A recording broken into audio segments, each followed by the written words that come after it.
करने से पहले अगर आपने अभी तक हमारे चैनल को सब्सक्राइब नहीं किया तो इसे सब्सक्राइब कर दीजिए, बेल आइकन को प्रेस कर दीजिए ताकि फ्यूचर में आने वाली हर वीडियो की नोटिफिकेशन आप तक पहुंच सके। और वीडियो को लाइक, कमेंट और शेयर करना मत भूलिएगा। चलिए वीडियो हम लोग शुरू करते हैं। हाय डियर स्टूडेंट, मैं योगेंद्र शुक्ला लर्निंग विद योगेंद्र में आपका स्वागत करता हूं। बच्चों, आज का हमारा जो टॉपिक है उसमें हम लोग पढ़ेंगे रासायनिक समीकरण। इसके अतिरिक्त रासायनिक अभिक्रियाएं क्या होती हैं या रासायनिक अभिक्रियाएं क्यों होती हैं, रासायनिक समीकरण क्या है, संतुलित रासायनिक समीकरण क्या है, अभिकारक क्या है, उत्पाद क्या है, इन सभी टॉपिकों पर हम लोग आज चर्चा करेंगे। तो जो हमारा आज का पहला टॉपिक है वो है रासायनिक अभिक्रिया। सबसे पहले हम लोग देखते हैं कि रासायनिक अभिक्रिया क्या होती है। बच्चों, रासायनिक अभिक्रिया में जब दो पदार्थों को आपस में मिलाया जाता है, जब दो या दो से अधिक पदार्थों को आपस में मिलाया जाता है तो एक नया पदार्थ बनता है जिसके गुणधर्म क्या होते हैं, भिन्न होते हैं, अलग होते हैं। तो ऐसी यही अभिक्रिया क्या कहलाती है, रासायनिक अभिक्रिया। यहाँ पे देखिए इसकी परिभाषा लिखी हुई है कि जब दो या दो से अधिक पदार्थ मिलकर एक या एक से अधिक नए पदार्थ का निर्माण करते हैं तो ऐसी अभिक्रिया रासायनिक अभिक्रिया कहलाती है। यहाँ पर नए पदार्थों के गुणधर्म क्या होते हैं, भिन्न होते हैं और उनकी भौतिक अवस्था भी भिन्न हो सकती है। बच्चों, इसको एक दो एग्जाम्पल लेकर इसको समझते हैं कि रासायनिक अभिक्रिया होती क्या है। यह सबसे पहले जब हाइड्रोजन को ऑक्सीजन के साथ मिलाएं, अगर हाइड्रोजन को ऑक्सीजन के साथ अभिक्रिया कराएं तो आप जानते हैं क्या प्राप्त होता है, जल प्राप्त होता है। इसी प्रकार मैग्नीशियम को, अगर मैग्नीशियम को किसके साथ, ऑक्सीजन के साथ, मैग्नीशियम को अगर ऑक्सीजन के साथ मिलाएं तो मैग्नीशियम ऑक्साइड प्राप्त होता है, मैग्नीशियम ऑक्साइड। तो बच्चों, इस अभिक्रिया के माध्यम से समझते हैं कि रासायनिक अभिक्रिया क्या होती है। अब यहाँ पे देखिए, हाइड्रोजन और ऑक्सीजन को मिलाने पर क्या प्राप्त हुआ, जल प्राप्त हुआ। तो हाइड्रोजन क्या है, हाइड्रोजन क्या है, गैस है, हाइड्रोजन गैस है। ऑक्सीजन भी क्या है, गैस है। लेकिन जल क्या है, ये द्रव है। तो ऑक्सीजन के जो गुण थे, हाइड्रोजन के जो गुण थे वो जल के गुण से क्या थे, भिन्न थे। यानी उनके गुणधर्म क्या हो गए, भिन्न हो गए। जो नया पदार्थ बना है उनके गुणधर्म भिन्न हो गए। जैसे हाइड्रोजन की भौतिक अवस्था गैस है, ऑक्सीजन की भौतिक अवस्था भी गैस है, लेकिन जो जल की भौतिक अवस्था क्या है, वो द्रव है। तो जब दो पदार्थों को आपस में मिलाते, जैसे ए और बी को आपस में मिलाया जाएगा तो कोई नया पदार्थ बनेगा। मान लीजिए सी बना, तो सी के जो गुणधर्म होंगे वो भिन्न होंगे और उनकी भौतिक अवस्था भी भिन्न हो सकती है। बच्चों, जिन चीजों को आपस में मिलाया जाता है, जैसे मान लीजिए हाइड्रोजन और ऑक्सीजन को आपस में मिलाया गया है, तो जिन चीजों को आपस में मिलाया जाता है उन्हें अभिकारक कहते हैं। क्या कहते हैं, अभिकारक। और जो नया पदार्थ बनता है उन्हें उत्पाद कहते हैं। तो अभी इसकी परिभाषा बताई जाएगी आपको।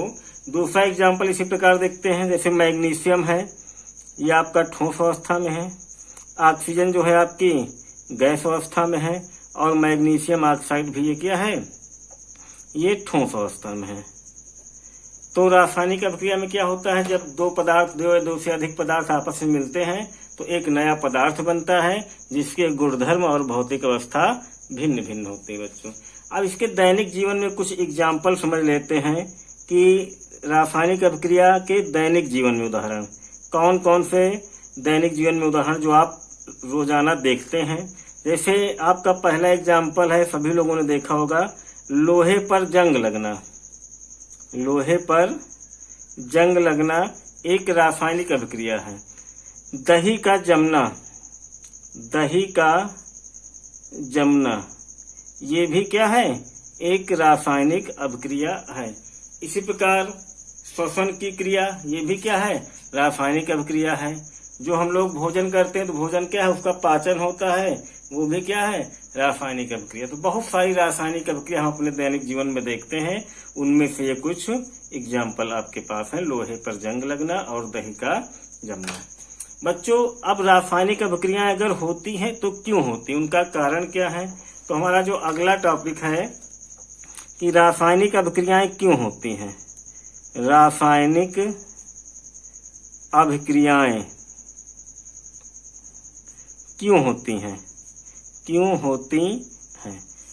तो बच्चों, इसको समझना है आपको कि रासायनिक अभिक्रियाएं क्यों होती हैं। जैसे बच्चों, जैसे कोई निकाय है, कोई निकाय है या कोई पदार्थ है, अगर उसकी ऊर्जा अधिक है, यदि निकाय या पदार्थ की ऊर्जा अधिक है, कि ऊर्जा क्या है, अधिक है, तो वह कम स्थायी होता है। तो पदार्थ कैसा होता है, कम स्थायी होता है। और यदि निकाय या पदार्थ की ऊर्जा कम है तो वह अधिक स्थायी होता है। तो वह क्या होता है, अधिक स्थायी होता है। और जैसा कि हम जानते हैं, चूंकि हम जानते हैं सभी पदार्थ क्या है होते हैं, अस्थायित्व प्राप्त करना चाहते हैं। चूंकि सभी पदार्थ अस्थायित्व प्राप्त करना चाहते हैं, अब बच्चों, जब दो या दो से अधिक पदार्थ आपस में अभिक्रिया करते हैं तो वो पदार्थ अस्थायित्व प्राप्त करने के लिए एक नए पदार्थ का निर्माण करते हैं।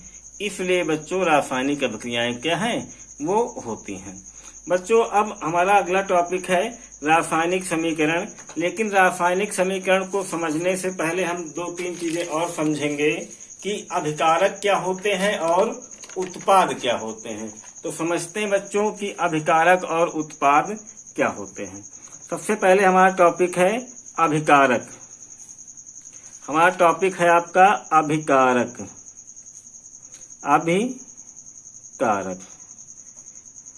तो हमने बताया कि जब दो या दो से अधिक पदार्थों को आपस में मिलाते तो नया पदार्थ बनता है। तो जिन पदार्थों को आपस में मिलाते हैं या ऐसे पदार्थ जो अभिक्रिया करते हैं वो क्या कहलाते हैं, अभिकारक कहलाते हैं। परिभाषा हम लिख सकते हैं, ऐसे पदार्थ जो रासायनिक अभिक्रिया के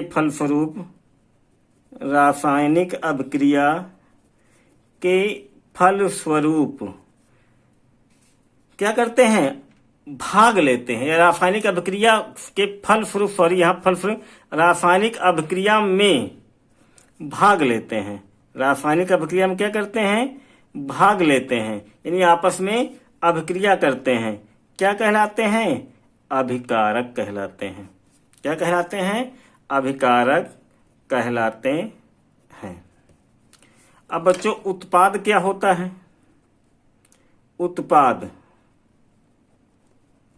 उत्पाद क्या होता है। रासायनिक अभिक्रिया जब होती है तो जो नया पदार्थ बनता है, जब रासायनिक अभिक्रिया होती है तो कोई ना कोई नया पदार्थ बनता है, जिसे क्या कहते हैं, उत्पाद कहते हैं। जैसे आप समझ सकते हैं परिभाषा इसकी कि ऐसे पदार्थ जो रासायनिक अभिक्रिया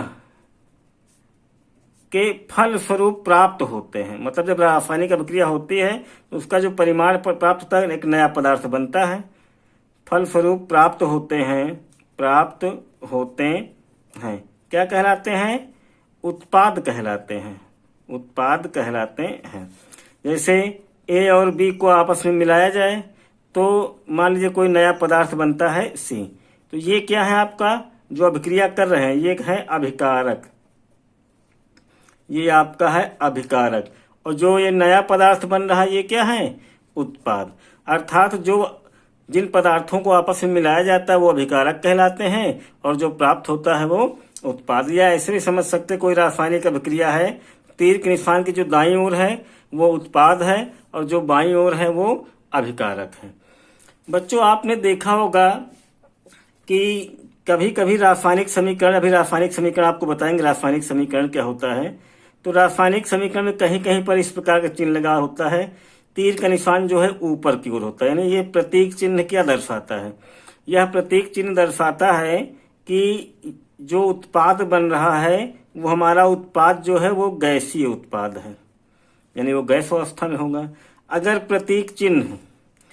आपका प्रतीक चिन्ह वो तीर का निशान नीचे की ओर है, तब ये दर्शाता है कि वह ठोस उत्पाद है।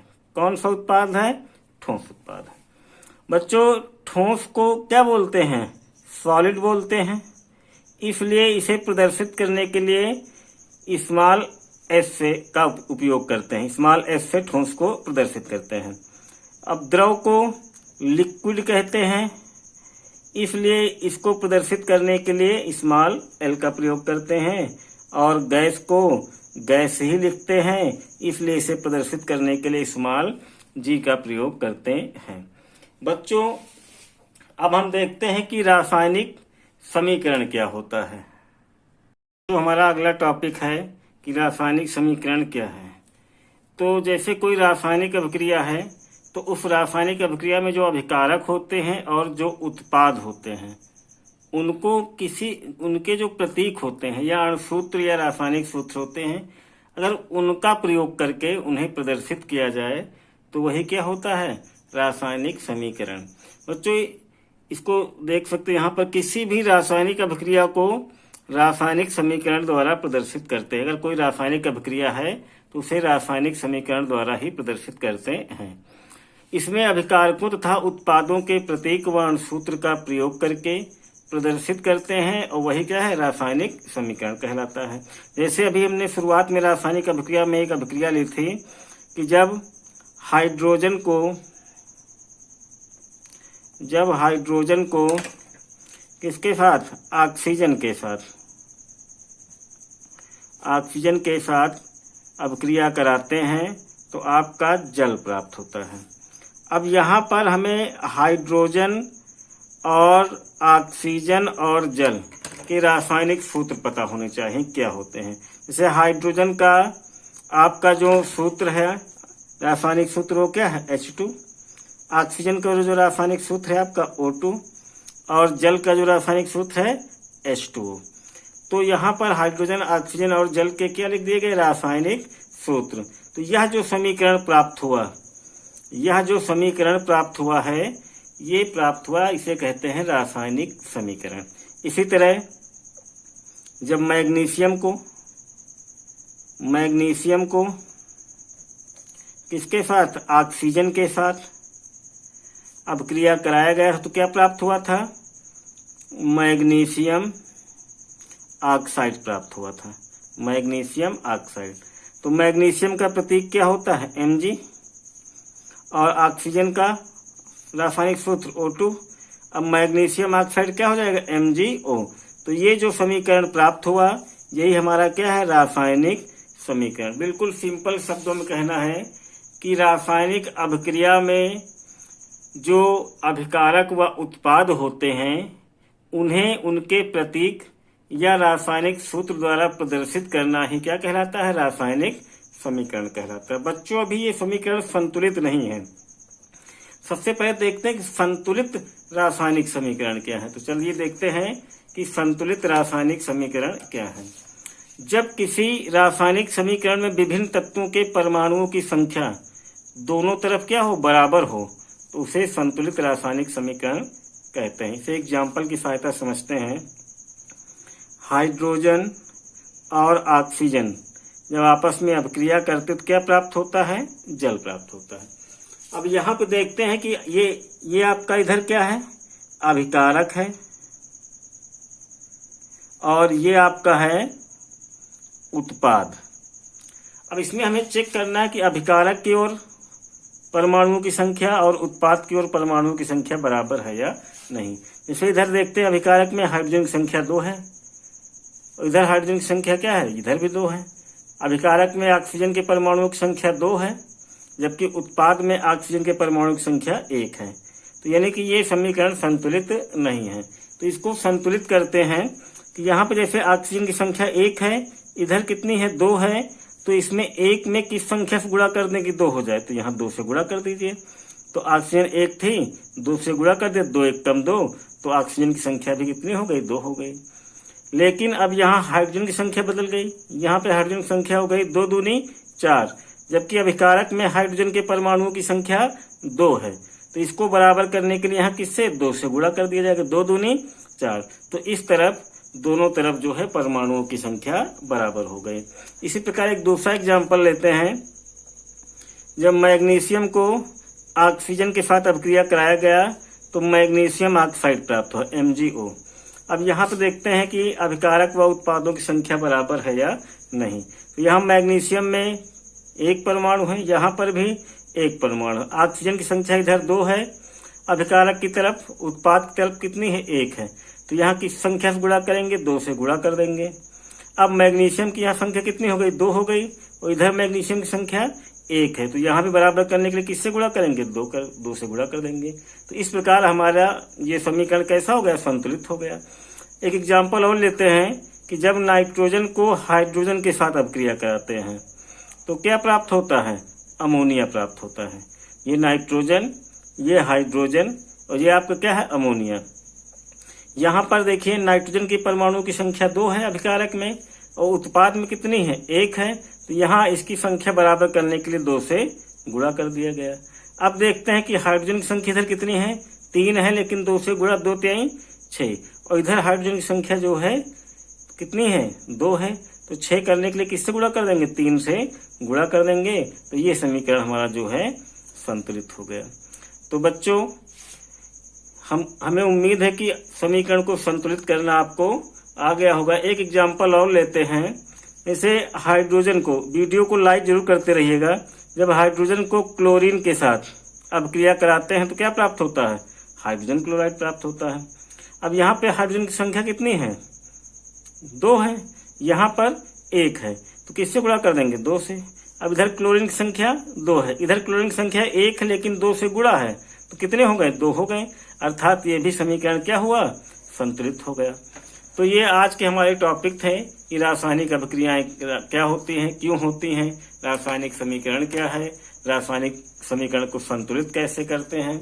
बच्चों ये अगर आपको हमारी वीडियो अच्छी लगी हो तो इसे लाइक कीजिएगा, अपने दोस्तों में शेयर कीजिएगा और हमारे चैनल को सब्सक्राइब कीजिएगा। बहुत बहुत धन्यवाद बच्चों।